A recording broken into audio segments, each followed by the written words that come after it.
호우주의보와 강풍주의보가 발령됐던 30일 새벽, 부산에서는 주택가와 아파트 담벼락이 무너지고 도로가 침수되는 등 피해가 잇따랐습니다. 지난해 부산 사하구 부평동 야산에서 산사태가 발생해 안타까운 인명피해가 발생했습니다.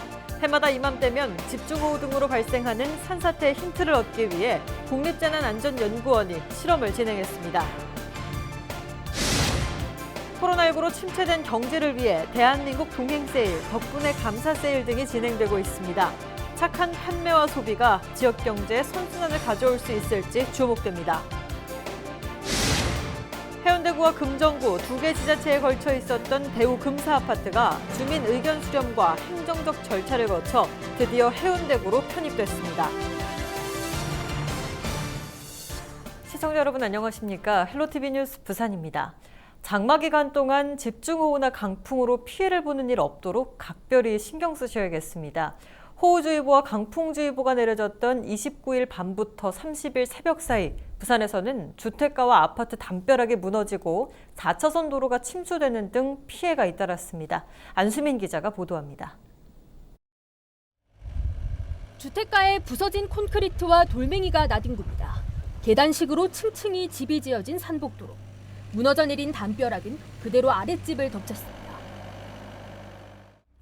뒷집 옹벽이 무너져 내리면서 이 토사물이 앞쪽으로 쓸려 내려왔고 지금 보시다시피 집과 집 사이에도 잔해물이 잔뜩 쌓여 있는 모습입니다. 아랫집 안에서는 창문조차 열 수 없습니다. 사고 충격으로 가스 공급도 중단됐습니다. 중구 영주동의 주택가 공사 현장에서 사고가 발생한 건 29일 자정을 조금 넘어선 시각. 우르르르 소리가 나고 스륵스륵 소리가 나는 거예요. 부엌에 누가 있나? 부엌에 이제 문을 열고 이렇게 불을 켜 보니까 부엌 창문이 그냥 창문 있는 데가 새카만 거예요. 이나마 다행이다. 만약에 저기에 벽이 치고 들어왔더라면 2층이 내리 앉았을 거라는 그걸 상상하니까 정말로 끔찍하고. 복구에는 3일 이상이 걸릴 전망입니다. 아파트 담벼락 내부가 훤히 드러났습니다. 콘크리트 덩어리는 종이장처럼 위태롭게 매달려 있습니다. 금정구에서는 집중호우가 내린 뒤 아파트 축대가 무너져 내렸습니다. 다행히 사고 현장 앞이 공터라 2차 피해는 없었지만 추가 붕괴도 우려되는 상황. 구청은 안전진단을 벌일 예정입니다. 입간판이 물에 잠길 듯 위태롭게 서 있고 저지대 쪽으로 흙탕물이 흘러 들어갑니다. 물바다가 된 기장군 실랑리의 4차선 도로. 네, 조금 전 보셨던 이 영상 속 피해 현장입니다. 물이 가득 들어찼던 4차선 도로는 이 호우주의보가 해제되고 비가 그치면서 지금은 제 모습을 되찾는 상황입니다. 하지만 이 밤사이 마을 주민들은 이 인근 가게나 마을까지 침수 피해를 입진 않을까 노심초사해야 했습니다. 앞으로 100mm 정도 비가 오면은 항상 이 마을 복판에는 지금 물이 잠깁니다. 그래서 어젯밤에는 새벽이기 때문에 차들이 안 댕겨서 그렇지 차들이 댕기시면은 사고가 났습니다. 29일과 30일 최대 140mm의 비가 쏟아진 부산. 강풍도 더해지면서 붕괴와 침수 피해를 비롯해 전신주가 쓰러지고 운전자가 침수된 차에 갇히는 등 소방추산 43건의 사고가 발생했습니다. 부산은 오는 3일까지 비 소식이 없지만 7월 말까지 장마가 이어지는 만큼 집중호우와 강풍에 대한 철저한 대비가 필요해 보입니다. 헬로티비 뉴스 안수민입니다. 갑자기 산비탈이 무너져 내리는 산사태는 끔찍한 인명피해로 이어지기도 하는 무서운 사고인데요. 해마다 이맘때면 집중호우 때문에 발생합니다. 그 징후를 포착할 수는 없을까요? 국립재난안전연구원이 힌트를 얻기 위해 실험을 해봤습니다. 차선영 기자가 취재했습니다.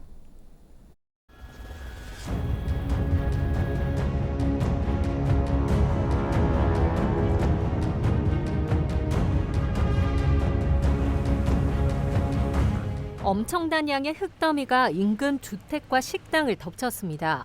지난해 10월 4명의 목숨을 앗아간 부산 사하구 구평동 한 야산에서 발생한 산사태입니다. 태풍 타파로 약해진 집안에 태풍 미탁이 삽시간에 물폭탄을 쏟아부으면서 토사가 속절없이 무너졌습니다. 산사태 징후를 예상할 수 있었다면 막을 수 있는 피해였습니다. 국립재난안전연구원 실험동, 극경사지 붕괴를 모의 실험할 수 있는 건물 3층 높이의 장비가 모습을 드러냅니다. 집중호우로 인한 인명피해를 막기 위해 이 극경사지의 붕괴 상황을 그대로 재현해 놓은 겁니다. 인공으로 시간당 50mm의 비를 내리게 하고 35도의 경사면 1.5m의 토층을 조성했습니다. 지난해 전국을 강타했던 태풍 미탁의 토사 붕괴 현장 특성을 반영한 겁니다. 토사 곳곳에는 붕괴 과정의 정보를 확인할 수 있는 계측기를 심었습니다. 시간대별로 붕괴 과정에서 측정된 각종 데이터는 실험 관제실에서 실시간으로 모니터링됩니다. 물폭탄 수준의 세찬 비가 스며들자 아랫부분부터 토사가 붕괴되기 시작합니다. 완전히 무너지기까지 걸린 시간은 11시간. 신속하게 대피를 시키는 데 있어가지고 그 계측기에서 관측된 센서에 의해 가지고 어떻게 보면 좀 더 정확하게 그 붕괴 현상을 미리 감지를 해가지고 주민들이 안전하게 대피를 하는데 기여할 수 있을 것으로. 지난 2017년 실험 이후 세 번째 이뤄진 급경사지 붕괴 실증 실험. 국립재난안전연구원은 올해 한 차례 더 모의 실험을 할 예정입니다. 산사태 징후를 포착해 사전에 경고등을 켠다면 그만큼 인명피해를 줄일 수 있을 거란 기대입니다. 헬로티비 뉴스 차선영입니다. 해운대구와 금정구 두 개 지자체에 걸쳐 있던 대우 금사아파트의 행정구역이 해운대구로 일원화됐습니다. 해운대구와 금정구는 30일 대우 금사아파트 행정구역 경계 변경에 따른 사무재산 인계인수식을 가지고 주민등록 전산자료 등의 모든 이관 절차를 마무리 지었다고 밝혔습니다. 해운대구로 행정구역 일원화가 되기까지 주민 설문조사와 의회와 행정안전부의 승인 절차, 지자체 조례 개정까지 1년여의 시간이 소요됐습니다. 양 지자체는 주민 불편 해소를 최우선으로 합의점을 찾은 결과 25년 만에 주민 수건 현안을 해결했다고 밝혔습니다. 동백전 캐시백 요율이 변경됩니다. 기존 50만 원 한도 6% 캐시백이었던 것이 1일부터는 10만 원까지 10%, 10만 원에서 50만 원까지 5% 캐시백으로 구간에 따라 다르게 지급됩니다. 부산시는 지역화폐 정책위원회 회의를 거친 결과 긴급 재난지원금 소진 이후 지역 경제가 다시 침체되는 현상을 최소화하기 위해 지역화폐 활성화에 대한 공감대가 형성됐고 시민들이 가장 많이 사용하는 금액대의 캐시백 요율을 높이게 됐다고 밝혔습니다. 부산시 분석에서 동백전의 실사용자의 3분의 1인 20만 명가량이 10만 원 한도를 충전해 사용하고 있는 것으로 나타났습니다.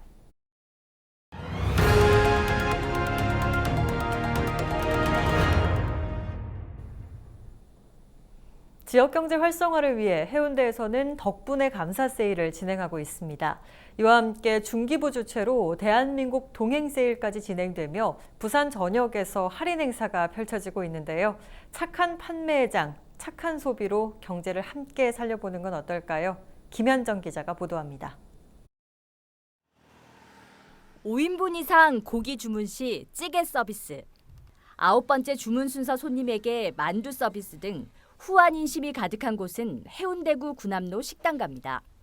해운대 지역 구남로와 해리단길, 전통시장, 백화점 등 900여 개 업체가 덕분에 감사 세일에 참여하고 있습니다. 구남로에서 여러 손님들한테 이벤트 및 할인 행사를 하면서 업주들도 굉장히 힘이 나고 고객들도 굉장히 좋아하시면서 뿌듯한 마음을 가지고 있습니다. 이와 함께 지난 26일부터는 중소벤처기업부 주최로 대한민국 동행 세일이 열리고 있습니다. 백스코에서는 부산의 브랜드를 널리 알리는 부산 브랜드 페스타가 진행됐습니다. 부산의 대표 산업인 신발 특별 판매점과 부산 뷰티데이, 공공기관 합동구매 상담회 등 8개의 연계 프로그램이 추진됐습니다. 서비스 산업이 제일 큰 데가 피해가 가장 심각하거든요. 부산은 서비스 업체가 70%에 달합니다. 그리고 관광업체도 굉장히 많이 있고요. 그리고 부산이 이제 인접 지역에 가까우니까 부산에서 시작하면은 좀 더 많은 지역으로 펼쳐갈 수 있겠다 싶어서 소비 진작 효과가 가장 큰 부산에서 이 행사를 개최하게 됐습니다. 이와 함께 부산 전역에서 17일간 소비 촉진 행사가 진행되고 있습니다. 12일까지 17일간 부산시 전역에서 개최되는 이번 행사는 50개에 달하는 대규모 전통시장도 참여를 하고 있고요. 그리고 3만 5천 개에 이르는 우리 요식 숙박업소도 적극적으로 참여를 합니다. 부산시 전역이 소비 붐업 활동을 같이 한다고 보시면 될 것 같습니다. 대한민국 동행세일은 부산뿐만 아니라 전국 각지의 대한민국 모든 경제 주체가 함께하며 착한 판매, 착한 소비 활동을 이어갈 계획입니다. 모두 함께 동참해 주셔서 그동안에 우리가 힘들었던 코로나19의 그 긴 터널에서 조금 위로도 받으시고 또 이번 일을 계기로 해서 대한민국의 내수 경제가 다시 도약할 수 있는 그러한 계기가 됐으면 하는 바람입니다. 코로나19로 침체의 늪에 빠진 지역 경제. 소비가 생산으로 이어지고 다시 고용으로 연결되는 경제 선순환 구조의 마중물이 되길 기대해 봅니다. 헬로티비 뉴스 김현정입니다. 반려동물 양육 인구가 늘어나면서 올바른 행동교육과 패티켓 문화 정착도 중요한 과제가 됐습니다. 이러한 전반적인 교육과 돌봄을 담당하는 센터가 연제구에 들어섰습니다. 반려동물 교육문화센터에 최현강 기자가 직접 다녀왔습니다. 반려동물 양육 인구 1000만 시대. 부산은 반려동물 양육 인구가 전국에서 4번째로 많은데 이러한 추세에 발맞춘 새로운 형태의 반려견 놀이터가 연제구에 들어섰습니다. 바로 반려동물 교육문화센터. 이곳은 반려동물 교육과 더불어 사회 전반에 올바른 반려문화 정착을 꾀하고 있습니다. 교육이 있는 놀이터, 도심형 놀이터 이는 좀 특화를 시켜보자라는 취지에서 처음 같이 시작을 하게 됐습니다. 주목할 만한 점은 반려동물 전문가 양성도 함께 이뤄진다는 것. 부산 경상대학교에서 신설된 반려동물 보건과와 연계해 체계적인 교육을 진행하고 있습니다. 반려견 행동 교정과 케어부터 비반려인과의 갈등 해소에 필요한 패티켓 등을 교육합니다. 민복, 아이고 무서워. 민복, 아이고 무서워. 특히 반려동물 이동 서비스도 함께 제공하는데 반려동물에 특화돼 제작됐습니다. 일명 패택시로 불리는 이 이동 차량에는 흔들림 방지와 공기청정 기능도 구비되어 있습니다. 놀이터는 혼잡을 방지하기 위해 예약제로 진행되며 하루에 총 60여 마리만 시간대별로 이용할 수 있습니다. 센터의 궁극적인 목적은 반려산업의 빠른 성장세 속에 서비스와 전문성 극대화라는 2마리 토끼를 잡는 것입니다. 우리 부산 시민들이 올바른 패티켓을 가지고 비반려인과 서로 함께 상생하는 날이 오기를 희망하기. 한편 매주 둘째, 넷째 토요일에는 반려견주를 대상으로 한 특강도 진행됩니다. HCN 뉴스 최현강입니다. 부산시가 창업기업의 활성화를 위해 처음으로 부산 벤처투자 포럼을 개최했습니다. 부산 벤처투자 포럼은 창업기업의 투자가 이어질 수 있는 환경을 만들기 위해 부산에서 활동하는 투자자가 모여 만든 포럼입니다. 포럼은 투자사 설명회와 투자기업의 성공 전략을 주제로 한 특강, 그리고 기업 간 네트워킹 등으로 진행됐습니다. 부산시는 올해 상반기에 4개 모태펀드로 918억 원을 확보해 지역 창업기업을 위한 재원을 마련하는 등 창업기업의 투자 유치를 위한 정책을 활발하게 펼치고 있습니다. 부산시가 피서철을 앞두고 해수욕장과 수변공원 등에서 생활 속 거리 두기 집중 홍보에 나섭니다. 부산시는 오는 7월 1일 관광객들이 많이 찾는 광안리 해수욕장과 밀락 수변공원 일원에서 변성환 시장 권행대행과 시구청 관계자 등 160여 명이 참여한 가운데 생활 속 거리두기 현장 캠페인을 개최한다고 밝혔습니다. 이를 시작으로 오는 9월 18일까지 격주로 금요일마다 코로나19 극복, 안녕 여름, 안전한 부산 현장 캠페인이 이어질 예정입니다. 다슬기를 잡으려다 물에 빠지는 사고가 해마다 끊이지 않고 있습니다. 특히 이 같은 사고는 6월과 7월에 많이 발생을 하는데요. 한순간에 목숨까지 잃을 수 있어서 각별한 주의가 필요합니다. 장진철 기자가 보도합니다. 매년 여름철 순환사고가 끊이지 않는 강원도 홍천강 일대. 지난 14일과 23일 홍천강 상류에서 다슬기를 잡던 60대 2명이 잇따라 목숨을 잃었습니다. 낮에는 못 잡아요, 없어서. 밤에 이제 많이 잡다가 익어야지. 밤 되면 이제 가위로 나오지. 그래서 장사꾼들이나 그 여자들이 이제 밤에 가위로 이렇게 잡다 보면 자꾸 깊은 데로 들어가지. 깜깜할 때는 잘 감을 못 잡아요. 그래서. 이달에만 강원 지역에서 모두 3명이 다슬기를 잡다 목숨을 잃는 등 한 달 동안 전국에서 10명 정도가 숨졌습니다. 발생 지역도 강원도 홍천과 영월, 충북 영동과 경북 청송 등 내륙 강가나 하천이 대부분입니다. 다슬기 잡이가 무서운 건 별로 위험하지 않을 것이라는 안전 불감증 때문입니다. 제가 유원지에서 그나마 유속이 느리고 수심이 얕아 물놀이 가능 지역으로 지정된 곳에 들어와 있습니다. 지금 이렇게 허벅지 정도까지 물이 차 있는데 여기서 조금만 들어가면 물이 금방 깊어지는 것을 알 수 있습니다. 지금 제가 10걸음 정도 들어왔는데 이렇게 물이 허리춤까지 올라왔습니다. 물속만 들여다보고 이동하다 보면 순식간에 깊고 물살이 센 곳으로 휩쓸리는 겁니다. 글쎄 뭐 이런 데 되니까 하기 안 되네 이렇게. 원래 하는 게 정상인데 안 되네. 다슬기 잡이가 주로 이뤄지는 하천에는 바위가 많을 뿐 아니라 곳곳에 이끼와 수초까지 자라 발을 헛디거나 미끄러지기 쉽습니다. 물에 들어갈 때는 구명조끼를 꼭 착용하시고 2명 이상 함께 활동하며 야간이나 음주 후에는 절대로 물에 들어가서는 안 되겠습니다. 소방청이 집계한 자료를 보면 최근 3년 동안 전국에서 다슬기를 잡다 숨진 사람은 모두 52명. 그중 65%인 34명이 6월과 7월에 목숨을 잃었습니다. 헬로티비 뉴스 장진철입니다. 2020 부산 푸드필름 페스타가 오는 3일 개최됩니다.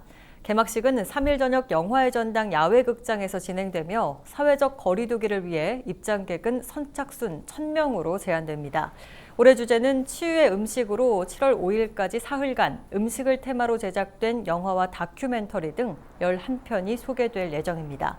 부대 행사들도 다채롭게 마련돼 직접 음식을 맛보고 공연도 즐길 수 있습니다.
기상정보입니다. 부산은 오전부터 구름 많은 날씨를 보이겠습니다. 아침 최저 기온 20도, 낮 최고 기온 26도며 낮 동안 자외선 지수가 높아지겠습니다. 외출 시에 모자나 양산 챙기시기 바랍니다.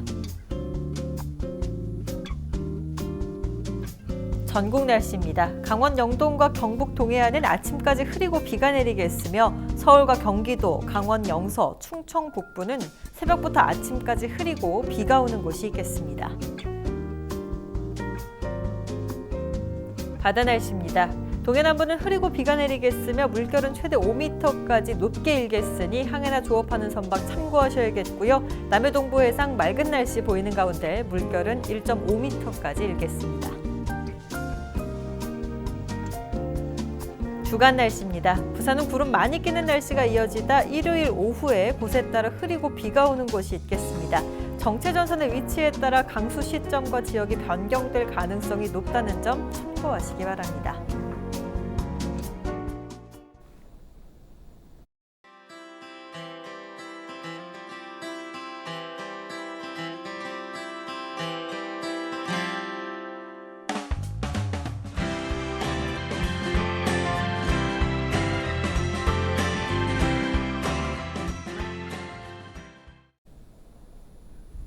이상으로 뉴스 마칩니다. 저희는 언제나 지역 주민 여러분 곁에 있겠습니다. 고맙습니다.